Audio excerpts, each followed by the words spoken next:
Assalamu alaikum students, how are you? Hope you will be fine. Okay, students, आज हम exercise 5C जो है उसका क्वेश्चन नंबर 7 डिस्कस करने जा रहे हैं। तो इसका जो क्वेश्चन है 7, the statement is subtract. Subtract का मतलब क्या होता है बेटा, आपने माइनस करना है, ठीक है। अब इसमें एक टेक्निक क्वेश्चन जो दिए हुए हैं ये है आपके पास बेटा कि -6x-3 फ्राम 2x-5। इसमें 4 पार्ट्स दिए हुए हैं, तो इसमें सब में यही कॉन्सेप्ट दिया हुआ है कि this you have to subtract this first expression from the second expression, ठीक। बस इसमें आपने एक टेक्निक ध्यान में रखनी है कि जो आपने फ्राम होगा उसको आपने पहले लिखना है। जैसे एक मैं एग्जांपल दे रहा हूँ यहाँ पे कि 10 from 15, you have to subtract 10 from 15 का मतलब क्या होगा कि 15 में से आपने 10 को माइनस करना है, ठीक है। 15 पहले लिखेंगे और 10 बाद में लिखेंगे। ओके, सेम कॉन्सेप्ट आपने अब यहाँ पे अप्लाई करना है कि जो फ्राम है यानी जिसमें से आपने माइनस करना है उसको, उस एक्सप्रेशन को पहले लिखेंगे। तो दैट इज़ 2x-5 माइनस, इसको माइनस कर रहे हैं बेटा, -6-3। तो यहाँ पे देखिएगा आपके पास, इसको मैंने ब्रैकेट में लगाया था पहले एक्सप्रेशन को, तो अगर नहीं भी लगाते मसला नहीं है, लेकिन जो दूसरा एक्सप्रेशन है उसको आपने लाजमी ब्रैकेट यूज़ करना है, क्योंकि अगर आप ब्रैकेट यूज़ नहीं करेंगे तो साइन में गड़बड़ हो जाएगी। तो दैट इज़ 2x-5, ये माइनस है बेटा तो -1 है। अगर कोई भी नंबर नहीं लिखा होता मीन्स के -1 है, तो माइनस जब मल्टीप्लाई होगा माइनस माइनस प्लस 6x, और minus minus plus that will be +3, 3 1 ज़ा 3। अब आप देखें यहाँ पे लाइक टर्म्स हैं, दिस इज़ 2x और दिस वन इज़ 6x, ठीक है जी। 2x और 6x को जब दोनों क्योंकि प्लस के साइन हैं, जब कोई साइन नहीं होगा तो वो प्लस का होगा, तो दोनों क्योंकि प्लस हैं तो हम साइन प्लस का ही लगता है और दोनों को ऐड कर देंगे, तो 6 + 2 दैट विल बी 8x।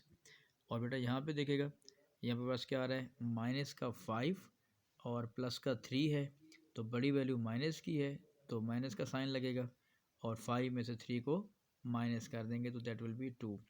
ये बहुत इंपॉर्टेंट कंडीशंस होती हैं जिसमें साइंस का होता है, तो बहुत सारे बच्चे जो है इसी में ही मिस्टेक कर देते हैं। इसको आपने गौर से सुनना है और गौर से प्रोसेस को आपने अप्लाई करना है। हाँ जी, बी पार्ट देखिएगा बेटा कि सब्ट्रैक्ट, क्वेश्चन क्योंकि सेम चल रहा है, subtract 6x - y + 5 from 10x - 2y + z। तो जिस में से माइनस करना है उसको आपने पहले लिखना है, यानी इसमें फ्राम, इसमें से माइनस करना है तो ये इसको हम पहले लिख रहे हैं, फर्स्ट उसमें लिखेंगे फर्स्ट, फिर इसमें से माइनस कर रहे हैं इसको, जो फर्स्ट इसको जो है जो आपका एक्सप्रेशन दिया हुआ है 6x - 5। अब बेटा मैंने यहाँ पे ब्रैकेट यूज़ की है, और मैं जैसे पहले भी बताया आपको कि जो पहला एक्सप्रेशन है उसमें अगर आप ब्रैकेट यूज़ नहीं करें तो प्रॉब्लम नहीं होगा, बट जो सेकंड एक्सप्रेशन है उसको में लाजमी आपने ब्रैकेट यूज़ करनी है।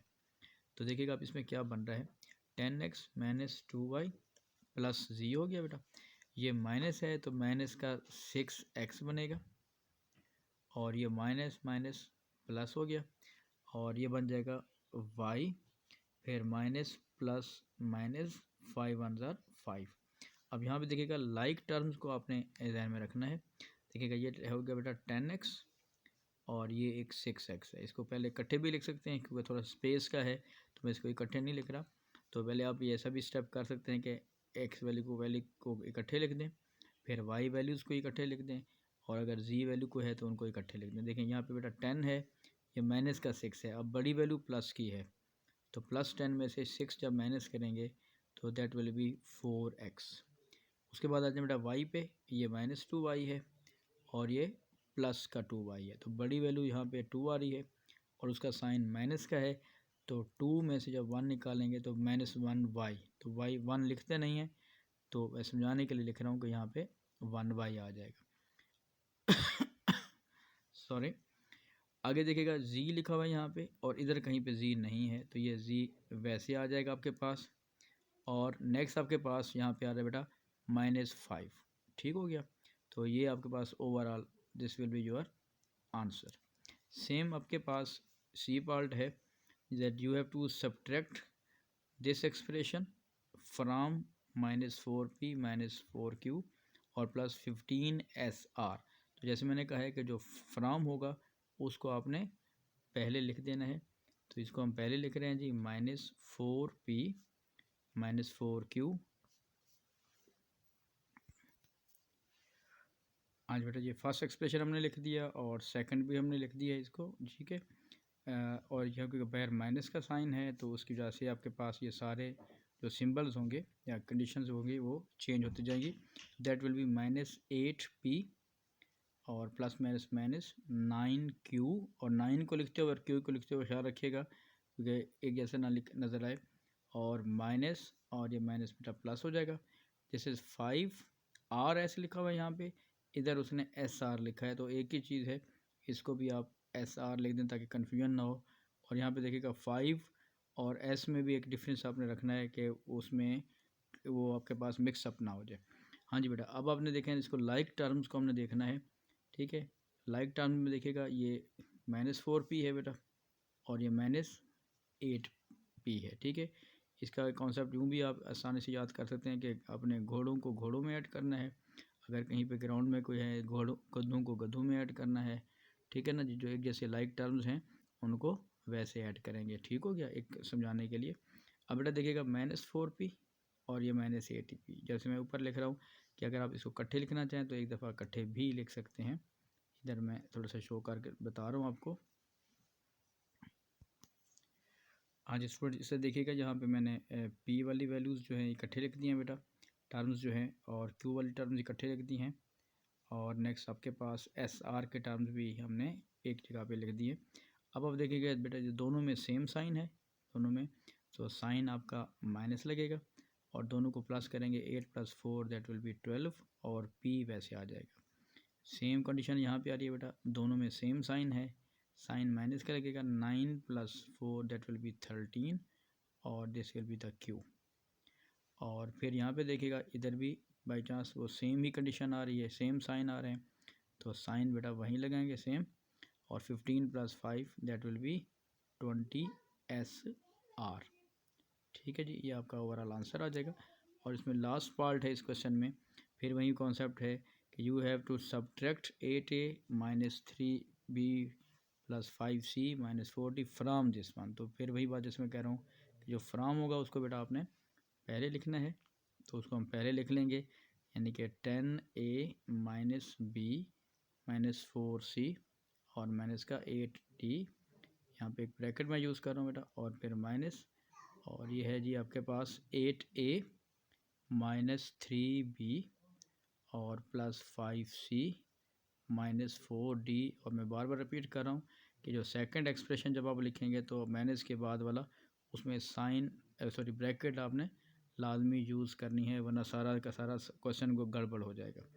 हाँ जी, ये that is 10a - b - 4c - 8d, और जब इसको माइनस से मल्टीप्लाई करेंगे तो साइन चेंज होते जाएंगे, माइनस का 8a + 3b और फिर प्लस माइनस माइनस 5c, और यहाँ पे बेटा प्लस माइनस आ रहा है तो ये प्लस हो जाएगा, और 4d हमारे पास ये आ जाएगा, ठीक है जी।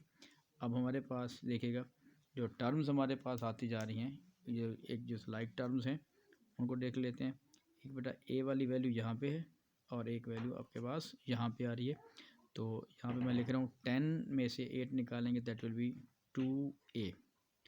फिर आ जाए बेटा b पे, ये -b है और इधर प्लस का 3b है, तो डिफरेंट साइन है, तो बड़ी वैल्यू प्लस की है, तो प्लस का 3 में से 1 निकालेंगे दैट विल बी 2b। उसके बाद बेटा आ जाए c पे, ये 4c है और इधर माइनस का 5c है, तो बाई चांस यहाँ पे दोनों ही सेम साइन हैं, दोनों माइनस हैं तो साइन माइनस लगेगा, तो 4 और 5 को प्लस कर देंगे तो that will be 9c and this one is 8d और ये आपके पास क्या है 4d। तो बड़ा जो साइन आ रही है बेटा बड़ी वैल्यू का वो माइनस में आ रहा है, तो 8 में से 4 माइनस कर देंगे तो दैट विल बी -4d। तो ये आपके पास बेटा ओवरऑल जो है इसका आंसर आ जाएगा। तो उम्मीद काफ़ी आप लोगों को ये क्वेश्चन जो है पूरा समझ आ गया होगा।